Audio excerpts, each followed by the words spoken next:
नमस्कार किसानों भाइयों को समर्पित कृषि दर्शन एक ऐसा कार्यक्रम है जिसमें कृषि जगत की तमाम जानकारियां हम आप तक पहुंचाते हैं ताकि किसानों को आर्थिक विकास में बल मिल सके। तो चलिए आज के इस कार्यक्रम की शुरुआत करते हैं। मैं हूं जेनिफर, आपके साथ आप सभी किसान भाइयों का बहुत बहुत स्वागत करती हूं। सबसे पहले आइए देखते हैं कृषि समाचार।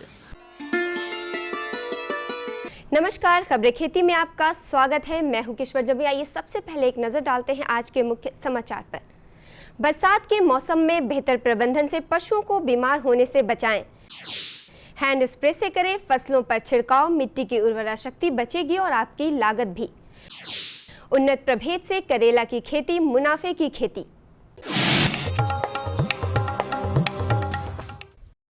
किसान भाइयों, प्रदेश में कम बारिश के कारण सूखे की स्थिति बन गई है, लेकिन घबराएं नहीं, राज्य सरकार आपके साथ है। स्थिति की समीक्षा हो रही है। कोसी, गंडक एवं सोन नहर के माध्यम से किसानों को सिंचाई के लिए पानी उपलब्ध कराया जा रहा है।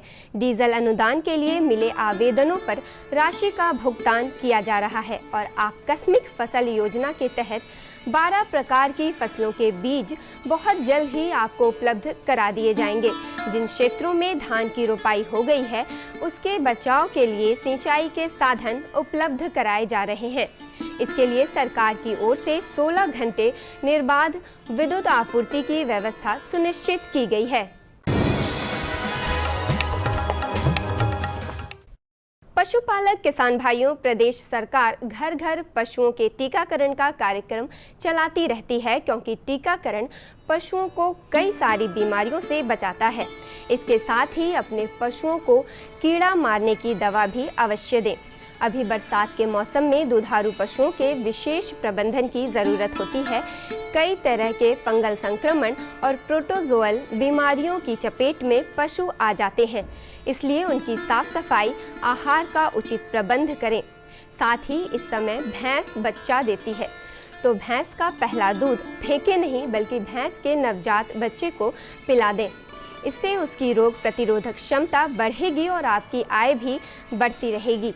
पालकों को इस बरसात के मौसम में सलाह देता हूं कि अपने पशुओं का डिवर्मिंग कीड़ा की दवा ज़रूर दें, समय पर दें। और इसके साथ ही अभी जो है बहुत सारे जो है फंगल इन्फेक्शन, जिसको हम लोग फंजाई से बहुत सारी बीमारियां फैलती हैं, और प्रोटोजोअल जो परजीवी से बीमारियां फैलती है, जैसे आपने नाम सुना होगा सर्रा का, ये सब का बीमारियां होने का चांस बढ़ जाता है।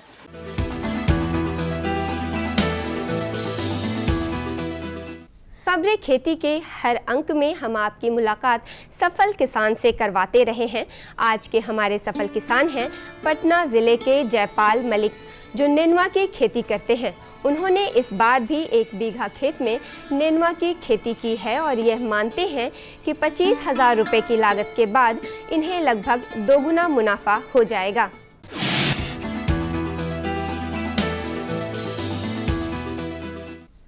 किसान भाइयों, फसलों पर दवाओं के छिड़काव के लिए समय, श्रम और उत्पादन लागत को कम करने वाले ऐसे कई कृषि यंत्र आज बाजार में उपलब्ध हैं, जिनकी मदद से आप अपनी फसलों, सब्जियों, फूलों और फलों पर कीटनाशकों का छिड़काव आसानी से कर सकते हैं।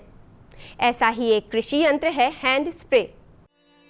जैसा कि नाम से ही स्पष्ट है, हैंड स्प्रे फसलों को कीट व्याधियों से बचाने के लिए रसायनों के छिड़काव का एक मैनुअल अर्थात हस्तचलित कृषि यंत्र है। इस यंत्र से छिड़काव का सबसे बड़ा फायदा यह होता है कि इससे रसायनों का इस्तेमाल फसलों पर सीमित मात्रा में होता है, जो मिट्टी की उर्वरा शक्ति, फसल और अंततः जलवायु के लिहाज से बहुत अच्छा है। हैंड स्प्रे की मदद से ज़मीन से थोड़ा ऊपर जैसे मचान वाली सब्जियों के पौधों पर छिड़काव भी बेहद आसान हो जाता है। साथ ही हाथ से छिड़काव में हाथों में इन्फेक्शन होने के खतरों से भी हैंड स्प्रे बचाता है।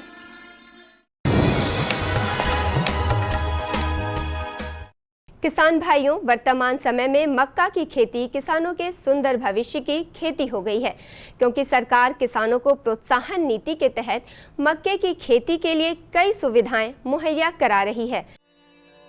मक्का लगाने के पहले की फसल कटाई के बाद खेत में गहरी जुताई करें, मक्के की कीट प्रतिरोधी प्रजातियों का चयन करें और बुवाई मानसून की पहली बारिश के बाद ही कर दें। ऐसा करने से काफ़ी हद तक आपका मक्का कीट व्याधियों से सुरक्षित हो जाएगा। लेकिन फिर भी धब्बेदार तनाभेदक और गुलाबी तनाभेदक कीटों का आक्रमण आपकी फसल पर हो जाता है तो दानेदार दवा फोरेट 10 ग्राम को 10 किलोग्राम प्रति हेक्टेयर की दर से बुवाई के समय बीज के नीचे डालें। किसान भाइयों, करेला स्वास्थ्य के दृष्टिकोण से उत्तम सब्जी है और बाजार में इसकी मांग सालों भर रहती है। करेला की खेती अगर उन्नत प्रभेद से की जाए तो ये आपके लिए मुनाफे का एक बढ़िया जरिया साबित हो सकता है। ग्रीन लौंग, फैजाबाद स्मॉल, झलारी सफ़ेद लौंग, भाग्य सुरुचि, मेघा F1 आदि किस्मों को कृषि वैज्ञानिक करेला के उन्नत प्रभेद मानते हैं। आइए अब एक नज़र डालते हैं मंडी भाव पर। राजधानी सहित प्रदेश की विभिन्न मंडियों में आज सब्जियों के ताज़ा भाव इस प्रकार रहे। बैगन 4,000 रुपये प्रति क्विंटल, करेला 3,000 रुपये प्रति क्विंटल, नेनुआ 2,400 रुपये प्रति क्विंटल, परवल 3,500 रुपये प्रति क्विंटल, भिंडी 2,500 रुपये प्रति क्विंटल।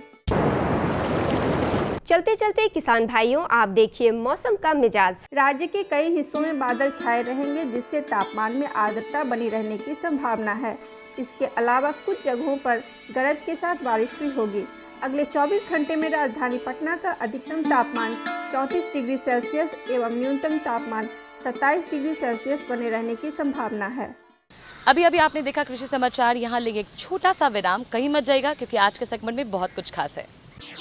अरे भाई, सुना नहीं क्या? केसीसी ने किसानों का जिंदगी बदल दिया है। देश के छोटे किसान 1,60,000 रुपये तक का कर्ज बिना किसी गारंटी को ले पाएंगे। ब्याज खोरों से भी पीछा छूटा। मैं तो जैविक खेती का पूरा सामान मंगा लिया। केसीसी का भी कोई दबाव नहीं है। ब्याज चुकाने के लिए पूरा 1 साल मिलता है। समय पर भुगतान करने पर केवल 4% के सालाना ब्याज पे लोन मिल गया मुझे। अपना आधार कार्ड, लेटेस्ट फोटो और जमीन के कागजात लेके अप्लाई करो बस। और नामांकन भरने के लिए जेब भी ढीली नहीं करनी पड़ी।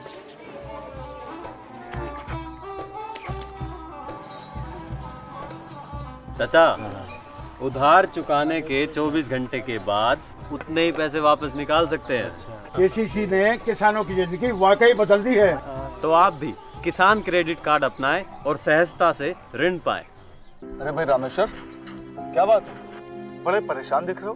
सोच रहा था कि अभी तो हाथ पांव चल रहे हैं तो खेती कर पा रहा हूँ, कल को जब इनमें ताकत नहीं रहेगी गुजारा कैसे होगा? पेंशन से। पेंशन? हाँ, और वो भी हम जैसे किसानों के लिए। अब हम जैसे छोटे किसान भी 60 साल के होने पर 3,000 रुपए मासिक पेंशन पा सकते हैं। सच में? हाँ, चलो मैं तुम्हें दिखाता हूँ। 18 से 40 वर्ष की आयु के लघु और सीमांत किसान इस स्वैच्छिक और अंशदायी पेंशन योजना में 55 रुपए से 200 रुपए की मासिक किस्त देकर प्रवेश कर सकते हैं। भारत सरकार भी हर महीने किसान के बराबर किस्त का योगदान करेगी। कभी नहीं सोचा था कि हम जैसे किसानों की भी पेंशन का सपना कभी सच होगा। प्रधानमंत्री किसान मान धन योजना, अन्नदाता के परिश्रम को संबल, पेंशन से सुरक्षित उनका कर। नजदीकी जन सेवा केंद्र जाकर इस योजना से जुड़ें। हर जोखिम से निकल कर फसल आए, सुरक्षित हो जाए।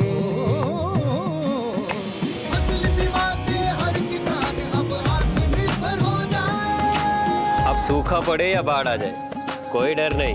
अब ओले पड़े या कीट पतंगे फसल खा जाए कोई फिक्र नहीं। अब कैसी भी आपदा हमारी फसल पे आ जाए क्षति होने पर हमारे दावों का उचित भुगतान मिलता है, क्योंकि हमने लिया है प्रधानमंत्री फसल बीमा। बुआई से फसल कटाई तक हर जोखिम का दावा, न्यूनतम प्रीमियम पर अधिकतम भुगतान का वादा। योजना से हर साल जुड़ रहे हैं 5 करोड़ से ज्यादा किसान। अब आपकी है बारी। नजदीकी कृषि कार्यालय, सहकारी समिति, बैंक शाखा, अधिकृत बीमा कंपनी या जन सेवा केंद्र में स्वेच्छा से करा सकते हैं पंजीकरण। फसल बीमा पोर्टल या फसल बीमा ऐप द्वारा भी किया जा सकता है पंजीकरण। प्रधानमंत्री फसल बीमा योजना, आपकी फसलों का संपूर्ण सुरक्षा कवच। कृषि एवं किसान कल्याण मंत्रालय, भारत सरकार। ब्रेक के बाद आप सभी किसान भाई का बहुत बहुत स्वागत है। चलिए बढ़ते हैं हमारे अगले सेगमेंट की ओर। कृषि व्यवसाय का पल्लवन और प्रबंधन पूरी तरह से मृदा पर ही निर्भर करता है। मृदा स्वास्थ्य का अर्थ मृदा के उन सभी प्रभावों से है जिसके आधार पर फसल का पैदावार अच्छा हो सके और जिसमें पौधों की वृद्धि एवं विकास के सभी गुण मौजूद हो। मृदा स्वास्थ्य और अधिक उत्पादन हेतु पोषक तत्वों का प्रबंधन आखिर कैसे करें, आइए इसके बारे में विस्तार से जानकारी प्राप्त करते हैं डॉक्टर निखत यास्मीन आजमी से। किसान भाइयों, कृषि दर्शन के इस कार्यक्रम में आपका स्वागत है। क्या है मृदा स्वास्थ्य और मृदा स्वास्थ्य में अधिक उत्पादन लेने हेतु पोषक तत्व प्रबंधन कैसे किया जाए, इस विषय पर हम आज बात करेंगे। और हमारे साथ इस विषय पर बात करने के लिए मौजूद हैं मृदा विज्ञान कृषि अनुसंधान संस्थान पटना की कनीय वैज्ञानिक सह सहायक प्राध्यापक डॉक्टर निखत यास्मीन आजमी। मैम, आपका हमारे इस कार्यक्रम में स्वागत है। नमस्कार मैम, जब हम मृदा स्वास्थ्य की बात करते हैं पहले से भी, लेकिन मृदा स्वास्थ्य में पोषक तत्व प्रबंधन, तो पोषक तत्व प्रबंधन क्या है? देखिए, सबसे पहले तो हमें यह समझना ज़रूरी होगा कि इसकी ज़रूरत क्यों पड़ी। तो जब से हरित क्रांति आई है तो इस दौरान हमने जो खेती किया है, इसमें हमने जो रासायनिक उर्वरक है उसका बहुत अंधाधुंध प्रयोग किया। और रासायनिक उर्वरक में सिर्फ यूरिया, डीएपी और म्यूरेट ऑफ पोटाश, इन्हीं खादों पर हमने ध्यान केंद्रित किया, जबकि अन्य जो पोषक तत्व हैं उनके लिए हमने कोई अलग से खाद नहीं दिया। और साथ साथ बहुत बड़ी बात यह है कि जो गोबर की खाद जिससे हमारे पूर्वज खेती करते थे, उसको हमने इस्तेमाल करना बंद कर दिया। तरह तरह के जो रोग हैं, कीट हैं, इनके रोकथाम के लिए कीटनाशक है, फफूंदनाशक है और खरपतवार नाशी का भी बहुत ही ज़्यादा प्रयोग किया जा रहा है। तो इन सब तरह की जो खेती और साथ में उन्नतशील प्रजातियां जो है बहुत अधिक मात्रा में दोहन करती हैं पोषक तत्वों का। तो ये सारी जो खेती करने का तरीका है, इसका नतीजा यह हुआ है कि आज के समय में कुछ पोषक तत्वों की मिट्टी में अधिकता हो गई है और किसी की कमी हो गई है। यानी कि जो पोषक तत्व है उसके बीच असंतुलन की स्थिति उत्पन्न हो गई है। यानी पोषक तत्व मिट्टी में समुचित और संतुलित मात्रा में उपस्थित रहना चाहिए, वो संतुलन बिगड़ चुका है। इसके साथ साथ जो गोबर की खाद वगैरह हम इस्तेमाल नहीं कर रहे हैं, उससे मिट्टी की भौतिक दशा, मिट्टी की संरचना, जल धारण करने की क्षमता, वायु संचार इत्यादि ये सब समस्याएं उत्पन्न हो गई हैं। ये सब बहुत ख़राब हो गया है। साथ ही मिट्टी में जो क्षारीयता की समस्या आ रही है, कहीं कहीं अम्लीयता की समस्या भी देखने को मिल रही है। इसके साथ साथ मिट्टी में जो जैविक कार्बन है उसकी मात्रा कम हो रही है। और जो मिट्टी में जो उपलब्ध जो जीव होते हैं, चाहे वो केचुआ हो, चाहे हमारे मित्र कीट हो या सूक्ष्म जीवाणु हैं, इनकी संख्या भी दिन ब दिन कम होती जा रही है। नतीजा यह है कि आज हम उतना ही खाद दे रहे हैं, सब तरह के उपादान कर रहे हैं, फिर भी हमारा जो फसल उत्पादन है अब वो स्थिर न होकर उसमें गिरावट देखने को मिल रहा है। तो ये कहीं ना कहीं हमें सोचने को मजबूर कर रहा है कि मिट्टी की जो उर्वरा शक्ति है अब कहीं ना कहीं से प्रभावित हो रही है, जिस पर हमें ध्यान देने की ज़रूरत है और उस उर्वरा शक्ति को मेंटेन करने की ज़रूरत है। मैम, पोषक तत्व प्रबंधन जिस पर कह रहे हैं उसको मेंटेन करने की ज़रूरत है, तो किस तरह उसको करना चाहिए ताकि हमारा जो मृदा का स्वास्थ्य है और उत्पादन जो हमारा मैक्सिमम उत्पादन हम गेन कर सकते हैं उसको कैसे मेंटेन किया जाए? देखिए, सबसे पहले तो इसमें ज़रूरी है कि हम किसान भाइयों से कहना चाहेंगे कि वो मिट्टी की जांच ज़रूर कराएं। सबसे पहला कदम है मिट्टी की जांच कराएं और सही तरीके से मिट्टी का नमूना लेकर और उसको अपने नज़दीकी जांच केंद्र में दें। इसका सही समय ये होता है कि जब फसल की कटनी हो जाती है, आपका खेत खाली रहता है, उस टाइम आप नमूना लें, सही तरीके से नमूना लें और जो जांच कराने के बाद जिस फसल के लिए आपको लगाना है उसकी अनुशंसा की जाएगी खाद और उर्वरक की। तो वो खाद और उर्वरक जितनी अनुशंसा की जाए उतनी ही मात्रा में सही विधि और सही समय पर उसको अपने खेतों में डालें। ब्लैंकेट डोज नहीं डालें कि जितना आपके बगल के किसान कुछ डाल रहे हैं वो भी आप अपने खेत में डाल दे रहे हैं। अनुशंसा के आधार पर खाद और उर्वरक का प्रयोग कीजिए। साथ ही साथ यह ध्यान दीजिए कि जो नाइट्रोजन, फास्फोरस और पोटाश के लिए आप यूरिया, डीएपी और एमओपी दे रहे हैं, म्यूरेट ऑफ पोटाश, हो सकता है कि आपकी जो नमूना जांच हुआ है उसमें सल्फ़र की, उसमें जिंक की, उसमें बोरन की कमी आए। तो जो अनुशंसा होगी, अगर कमी आती है तो सल्फ़र का भी इस्तेमाल करना होगा। जिंक की यदि कमी आएगी तो जिंक सल्फेट का इस्तेमाल करना होगा। बोरॉन की भी कमी आएगी तो उसके लिए सुहागा का इस्तेमाल करना होगा। और जितनी मात्रा में अनुशंसा की जाएगी उसका आपको इस्तेमाल करना होगा। एक अंतिम सवाल आपसे मैम कि रासायनिक उर्वरक के अलावा किन जैविक स्रोतों का इस्तेमाल करना मृदा स्वास्थ्य के लिए बेहतर होगा? देखिए किसान भाई, मैं आपको बताना चाहूँ कि जिस तरह के जैविक स्रोत आपके पास उपलब्ध हैं, जैसे गोबर की खाद है, कंपोस्ट है ना, इन सब चीज़ों का अधिक से अधिक इस्तेमाल कीजिए। वर्मी कंपोस्ट अभी के समय में बहुत अच्छा विकल्प है।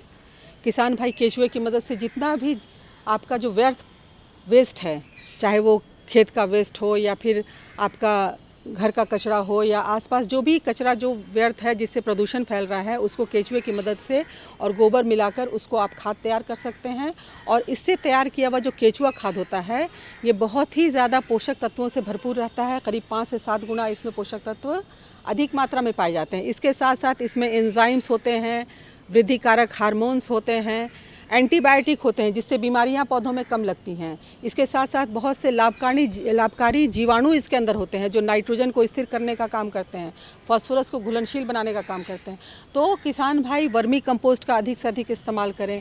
इसके अलावा हरी खाद, जब खेत आपका खाली पड़ा रहे, कोई आप फसल नहीं लगा रहे हैं, जैसे मान लीजिए गेहूँ कट गया, उसके बाद आप खेत में सनई धैंचा लगा सकते हैं और उसको एकदम, जब वो एकदम टेंडर स्टेज में हो तो उस समय, यानी कि बिल्कुल कड़ा नहीं हो, फूल आने से जस्ट पहले, उसको आप मिट्टी में डालकर और उसको हल चला दें, ट्रैक्टर से जुतवा दें और पानी डालकर उसको सड़ने के लिए छोड़ दें। तो ये हरी खाद का काम करेगा।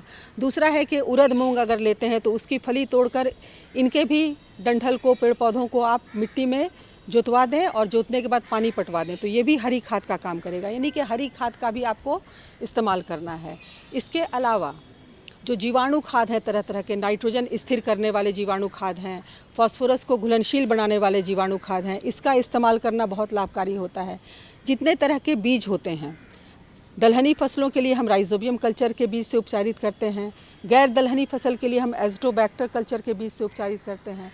इसी तरह से बिचड़ों को भी हम उपचारित कर सकते हैं एज़ोटोबैक्टर कल्चर से, एज़ोस्पाइरेलम कल्चर से, और भूमि उपचार किया जा सकता है और कंद को भी उपचारित कर सकते हैं। तो कहने का मतलब है कि हम फास्फोरस को घुलनशील बनाने वाले जीवाणु और नाइट्रोजन को स्थिर करने वाले जीवाणु से अपने बीज को, अपनी मिट्टी को, अपने जो कंद हैं, बिचड़ों को, सबको हम टीका लगाकर उनकी संख्या मिट्टी में स्थापित कर इनकी संख्या बढ़ा सकते हैं, जिससे नाइट्रोजन और फास्फोरस हमारे खेतों में स्थिर होंगे और इनकी मात्रा बढ़ेगी और जिससे हमें रासायनिक उर्वरक पर निर्भरता कम होगी।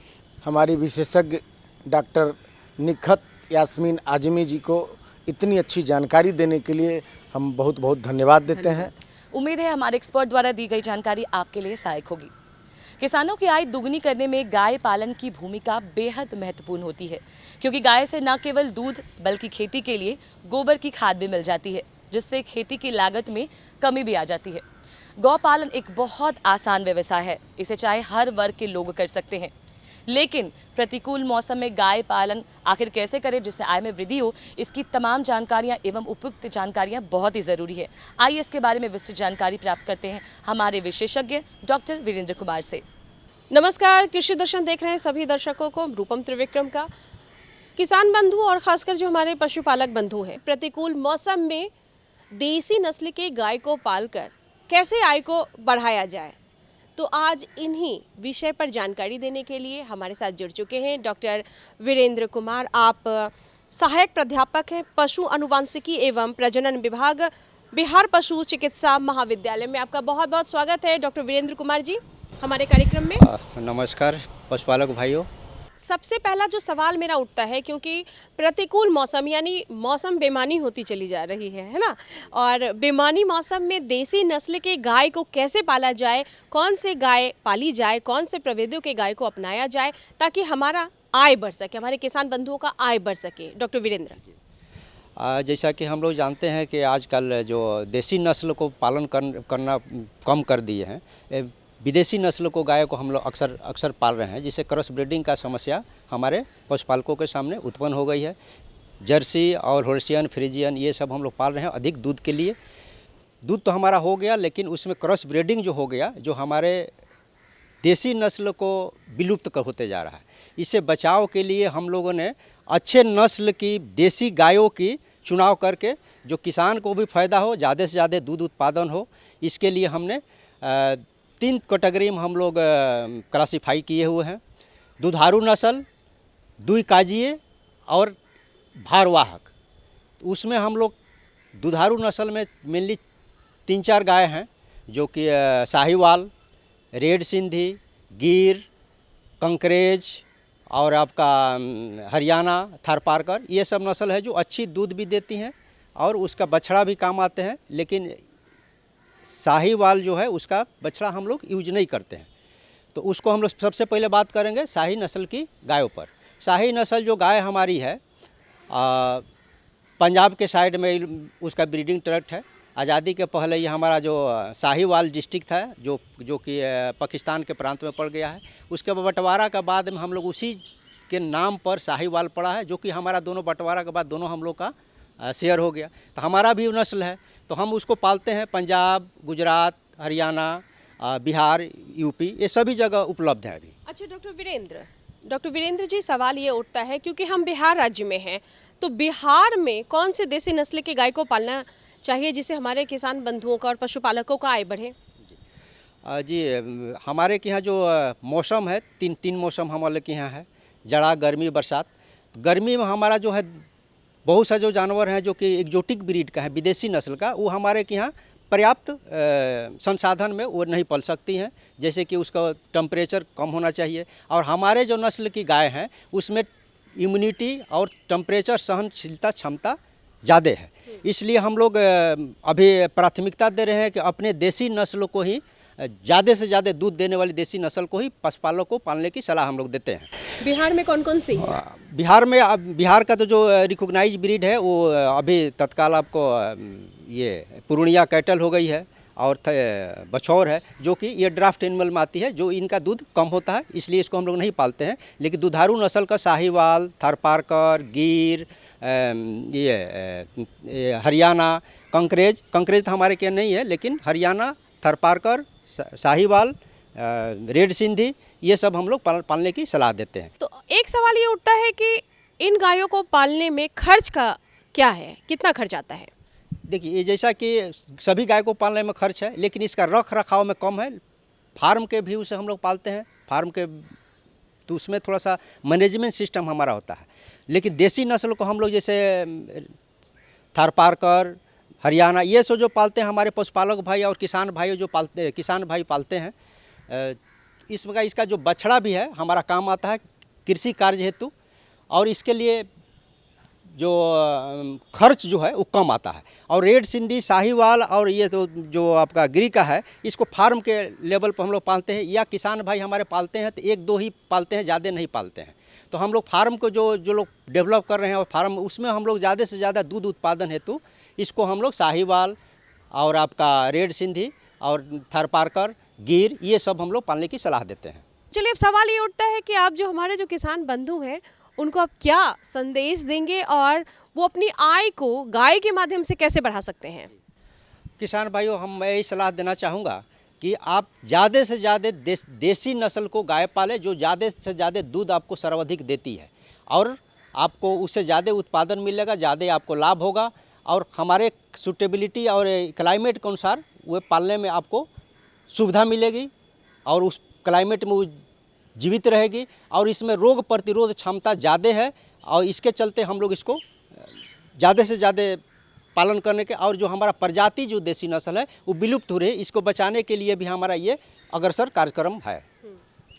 बहुत बहुत धन्यवाद डॉक्टर वीरेंद्र जी, आपने हमारे जो पशुपालक बंधु हैं उन्हें बहुत उचित जानकारी दे रहे हैं। कृषि दर्शन के आज के इस अंक में फिलहाल इतना ही। अगली बार हम फिर बहुत सारी रोचक जानकारियों के साथ आपके बीच हाजिर होंगे। तब तक हमें इजाज़त दीजिए। नमस्कार।